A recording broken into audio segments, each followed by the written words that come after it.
Welcome to Stories and Sips. My name is Barry Chandler and I'm not in Ireland today. I'm actually in London. I'm sitting in Green Park, which is just off Park Lane. Over my left hand shoulder we've got the Ritz Hotel. We've got incredible homes and hotels and properties around here. I'm not here to buy any of those properties or to stay in the Ritz Hotel. Rather, I'm here to attend the launch of one of the most talked about and maybe interesting Irish whiskies that has been released this year, JJ Corry's The Chosen. And I attended the launch last night of this incredible whiskey, which is now the most expensive Irish whiskey that has ever been released. So that raises many questions that I'm sure you have, and I certainly had. And judging by the online chatter over the last 18 hours since this whiskey's been released, there is much interest and much debate and much discussion about it. So I'll talk about this whiskey in this episode and my thoughts and my opinions on it. When I was 18 years of age, I went to work at Adare Manor, a 5-star hotel in the west coast of Ireland. Left Cork, left my home. I'd never seen such luxury, such opulence. My first day there, I saw Porsches and Ferraris and Rolls Royces in the car park. And I was so surprised because I'd never seen these in my life that I called home to tell my family about these cars. And over the 2 years that I worked there, I saw incredible displays of wealth and opulence, and it was something that I had never seen as a young fella from Cork. And when I left Adare, I went to work for 5- and 6-star cruise lines. I spent 4 years travelling the world on some of the most luxurious ships that I've ever gone to see. Regularly, people would pay $3,000, $4,000, $5,000 a night for a cabin and spend sometimes weeks and months on the ship. Such incredible displays of wealth there that I had never seen before. Some of the richest people in the world were coming to travel on these ships. And what I learned from these experiences working in these high-end establishments, these high-end cruise lines, was that there's a segment of the population for whom money is not the deciding factor. It's not about what something costs them, because they already have so much money, or they are so wealthy that they're not anymore making their decisions based on whether something is worth the money purely from a financial standpoint. Instead, they're thinking about different things, maybe more irrational things, a level of quality, a level of service, a standard that they want to ensure they can get at that price point. And it's when you spend $2,000 or $3,000 on a room for a night, that's not a rational decision. It's very irrational, because of course there are cheaper beds out there. And when people spend $200,000 on cars or $700 on shoes, those are completely irrational decisions. They're not driven purely by price. They're driven by a deeper desire for something else. It might be that you want status. It might be that you arrived at a certain point in your life where money is no longer going to dictate what you can and can't buy. So there's a segment of the population out there that looks for value in areas other than price. And that's an important acknowledgement when we think about, or realization when we think about this whiskey, because this whiskey, if you judge it by its price, is an absolutely ridiculously priced whiskey. But for those who buy this whiskey, they are not making their purchase based on its price. So let's talk about this whiskey a little bit. It's a 27-year-old whiskey. It's a single malt, single cask that is slightly peated, so there's a peated quality to it. And it has been bottled in an incredible crystal decanter and put together in a cabinet, a presentation cabinet that is made out of ash. The presentation, the quality of this product that I got to see last night is out of this world. It is an incredible product. It is an exciting product, not because of its price, but because of what it says about the Irish whiskey market and interest in Irish whiskey. Only 100 bottles of this whiskey will be released. And in fact, almost 100 of those bottles are already pre-sold. Such is the demand at that level for this whiskey. Now, there are many of you that will take this price as a personal insult because it is out of reach, or that you don't believe a whiskey of that price should be released, or that it'll drive up prices. But as somebody who spends a lot of time in airports, a lot of time in duty-frees around the world, looking at the shelves in duty-frees, I can assure you that on the top shelf of duty-frees in every airport that I've been in the past 6 months, you do not find an Irish whiskey. You find scotches. That's it. So for many years, the luxury end of the whiskey market has been dominated by Scotland. Now, I think you'll all agree with me that Irish whiskey can go toe-to-toe with Scotch all day long, and for my money, it can beat it all day long. yet there's never been a super premium focus on Irish whiskey. So I'm very excited about the position of this product.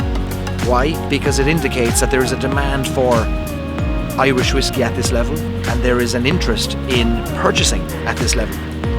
What a remarkable position we find ourselves in the Irish whiskey category. I'm old enough to remember there being 2 distilleries in Ireland, Middleton and Bushmills.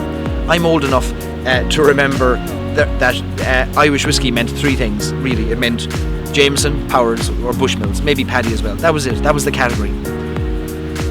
And you know my passion for the history of Irish whiskey, and we know that Irish whiskey has been on its knees and faced near extinction back in the 1960s.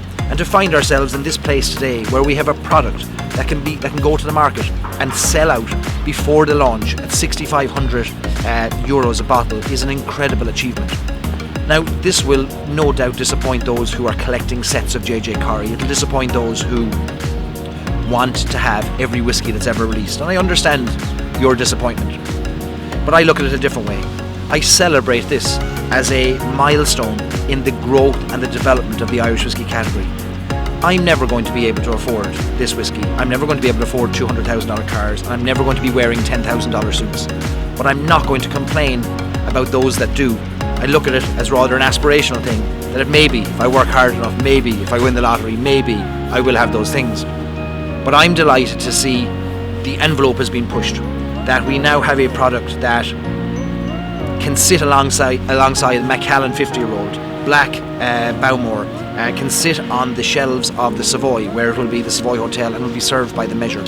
There was a time when Irish whiskey had no place on the shelves. So the next obvious question, of course, is what does the whiskey taste like? Is it any good? Now, the honest answer is I don't like peated whiskey, so this is not a whiskey for me. Even if I could afford it, it's not something I'd have any interest in buying.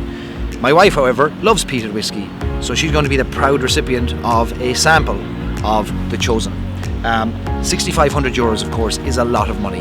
It is a lot of money to pay, and if you're driven by the cost of the whiskey that you drink or collect, you should stay far away from this whiskey. It's not something that you're going to find value in. But for those who are driven by something deeper, by the story of the craftsmanship, the years in the making, the 27 years of this sleeping in its barrel, the years of craftsmanship of the cabinet that it comes in, of the glassware that it comes in, then this may be the most valuable or the most value driven whiskey you've ever come across, and something you'll want to have to drink or to put on your shelf. Value is very subjective, and so I'm super excited about what this means for the Irish whiskey category. I hope it prompts and provokes and inspires others to come out with inspirational premium products like this. Now, of course, they have to be backed up by quality, by the story, by authenticity. There has to be value at any price point. Now, does it mean that at 6,500 euros a bottle that it's going to drive up the cost of other whiskies? It's not. There's always going to be a market at every level.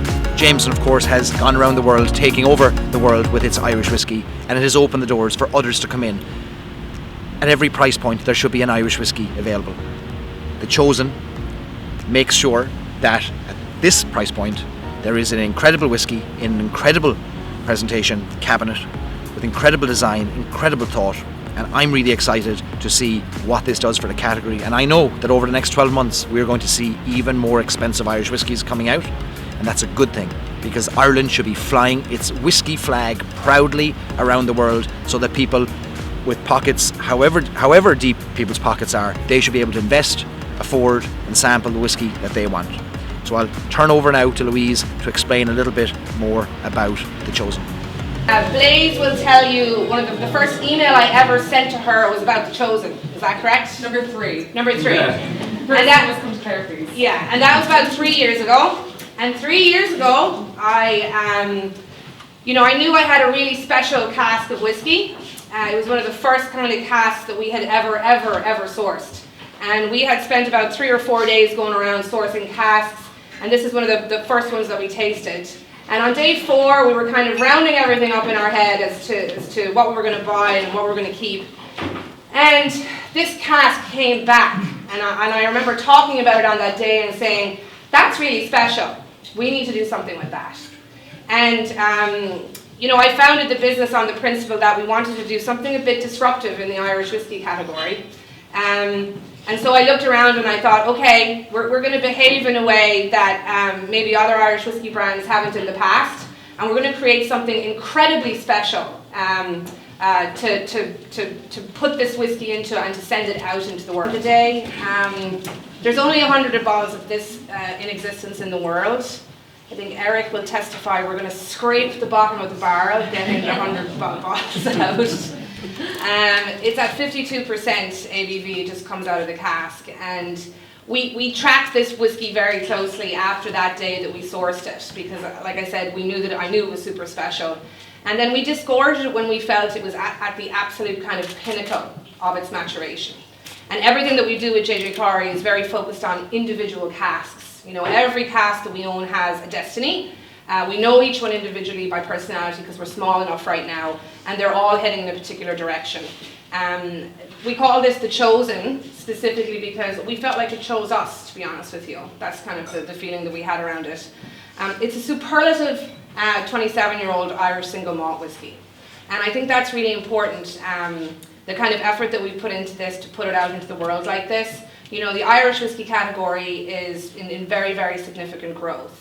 And our contribution to that, I want it to be 100% positive all of the time.